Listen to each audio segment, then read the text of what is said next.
Hello students, welcome to our channel Just for CBSE. So today we are going to start with our second poem, Fire and Ice. The poet of the poem is Robert Frost and this is the poem given in our first flight book. If you like the video, then please hit the like button and do subscribe our channel and don't forget to hit the bell icon for new updates. So first of all, about the poet. Robert Frost. He was an American poet. He is known for his realistic depictions of rural life. Frost was nominated for Nobel Prize in Literature 31 times. जो Robert frost थे वो एक American poet थे. ये अपने ग्रामीण life के वास्तविक चित्रण के कारण जाने जाते थे. फ्रोस्ट को लिटरेचर में 31 टाइम्स नोबेल प्राइज़ मिला था.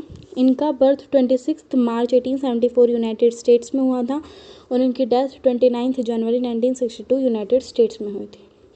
This all about the poet. Now come to the poem.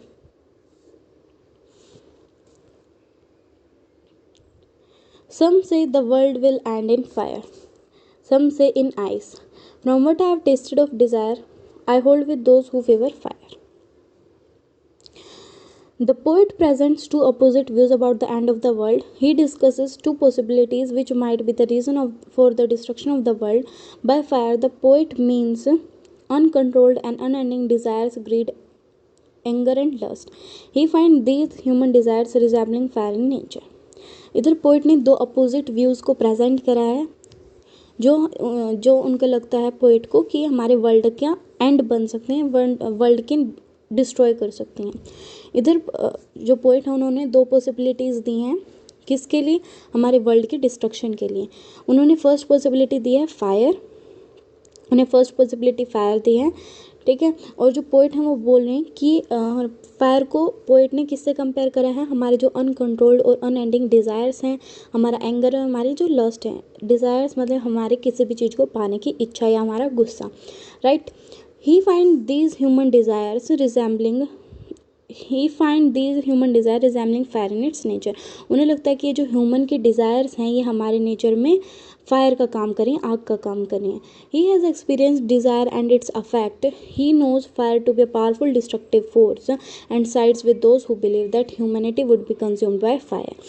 ये जो हमारे पोइट हैं रॉबर्ट फ्रोस्ट, इन्होंने एक्सपीरियंस करा है ह्यूमन डिज़ायर्स को के अफेक्ट को. राइट. वो जानते हैं या फिर वो ऐसा मानते हैं फायर जो है सबसे ज़्यादा पावरफुल डिस्ट्रक्टिव फोर्स है जो हमारे वर्ल्ड को एंड कर सकती है.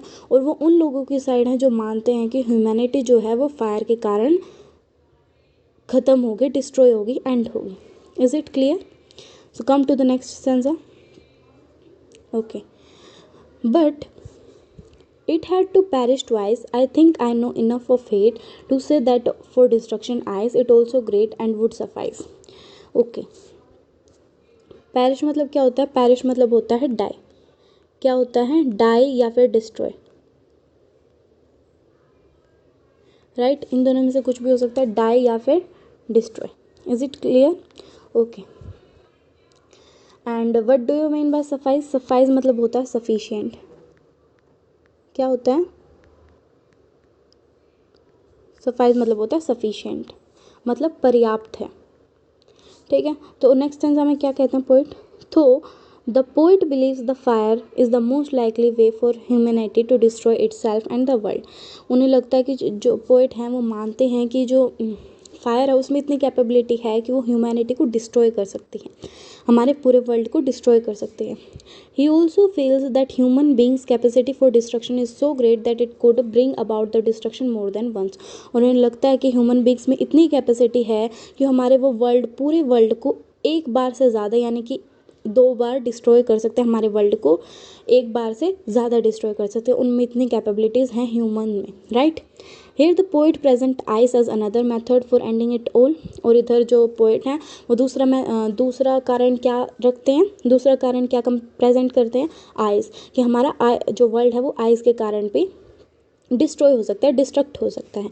और उन्होंने आइस को किसके साथ कंपेयर करा? हेटेड के साथ. हेटेड मतलब नफरत के साथ. ठीक है. It means that the end of the world could be also brought about by hatred, coldness and indifference as these bring numbness to our mind and make us insensitive and cruel. इनका मतलब है कि जो world है वो 2 बार and हो सकता है और आइस में भी इतनी कैपेबिलिटी है कि वो हमारे ह्यूमन वर्ल्ड को डिस्ट्रॉय कर सकती है। आइस को उन्होंने हेटेड के साथ, कोल्डनेस और इनडिफरेंस के साथ जो है कंपेयर किया है, राइट। और जो ये सारे कारण हैं, हेटेड जो है हमारे एक दूसरे के प्रति जो हेट है वो हमारे माइंड्स में नमनेस ले आता है। नमनेस क्या होता है, हमारे दिमाग को सुना कर देता है, हमारे माइंड को सुना कर देता है, जिसके कारण हम इनसेंसिटिव और क्रूअल हो जाते हैं, निष्ठुर हो जाते हैं, right. Thus either method would be sufficient to bring about the inevitable end of the world। यानी कि इधर इन्होंने दो कारण रखे हैं जो दोनों ही सफिशिएंट है हमारे वर्ल्ड के एंड में, हमारे वर्ल्ड के डिस्ट्रक्शन में। फर्स्ट स्टैंजा में पोइट जो है वो एक पॉसिबिलिटी बताता है फायर। वो क्या, फायर को किसके साथ कंपेयर करता है, डिज़ायर के साथ। और वो कहते हैं कि ह्यूमन डिज़ायर में इतनी कैपेबिलिटी है कि वो ह्यूमन वर्ल्ड को डिस्ट्रॉय कर सकते हैं। और सेकेंड स्टैंजा में पोइट बताते हैं कि दूसरा रीज़न क्या बताते हैं, आइस दूसरा रीज़न है वर्ल्ड के डिस्ट्रक्शन के लिए आइस। जो आइस है वो उसको किसके साथ कंपेयर करते हैं पोइट, हेटेड के साथ, नफरत के साथ, राइट। सो इधर अपनी ये छोटी सी पोएम ख़त्म होती है, right. So come to some MCQ based questions. Okay, so first question is who is the poet of the poem fire and ice. Poet कौन थे पोएम के fire and ice? Robert Frost was the poet of the poem, right. Robert Frost के द्वारा लिखी गई ये poem. Is it okay? Now come to the next question. What does the poet compare fire with. Poet ने fire को किसके साथ compare करा है, डिज़ायर के साथ। Is it okay? पोइट ने फायर को किसके साथ कंपेयर करा है, डिज़ायर के साथ। Now come to the next question. What is the meaning of perish. Perish मतलब मैंने आपको बताया डाई या फिर डिस्ट्रॉय करना। तो इधर क्या दिया हुआ है हमें, डाई, तो right option is die. Perish मतलब क्या होता है, die. Is it okay? Come to the next question. What would suffice in the if the world were to perish twice. क्या सफिशिएंट है अगर हमारा जो वर्ल्ड है दोबारा से डिस्ट्रॉय होने लगे। सफाइज मतलब होता है सफिशिएंट, ओके। तो क्या सेकेंड सेंजा में उन्होंने क्या रीज़न बताया था, आइस। तो ice is the right option. Come to the next question. What would be a better option to end the earth. क्या ऑप्शन बेटर है हमारे अर्थ के एंड में। उन्होंने लास्ट स्टैंजा यानी कि सेकंड स्टैंजा में बोला कि दोनों ही जो कारण है वो सफिशिएंट है हमारे वर्ल्ड के एंड के लिए। तो fire and ice both are equally destructible, right. तो the option C is right, option C is right. Come to the next one. What is the rhyming scheme of the poem. Rhyming scheme क्या है poem की, A B C B C B। You can check, okay। So come to the next question। Where has he used personification। personification मतलब क्या होता है, human emotions को, personification मतलब होता है ह्यूमन इमोशंस को किसी भी नॉन लिविंग थिंग्स के साथ कंपेयर करना। तो उन्होंने डिज़ायर भी एक ह्यूमन इमोशन है और हेटेड भी एक ह्यूमन इमोशन है। उन्होंने किसके साथ कंपेयर करा है, फायर एंड आइस के साथ। तो both 1 and 2 are right. Is it okay? So okay, come to the next one। okay, so at last हमारा चैप्टर इधर एंड हो जाता है। so thank you। अगर आपको एक्सप्लेनेशन अच्छी लगी तो लाइक करें हमारी वीडियो को और सब्सक्राइब करें चैनल को और बेल आइकन को हिट करना ना भूलें for new updates. Thank you.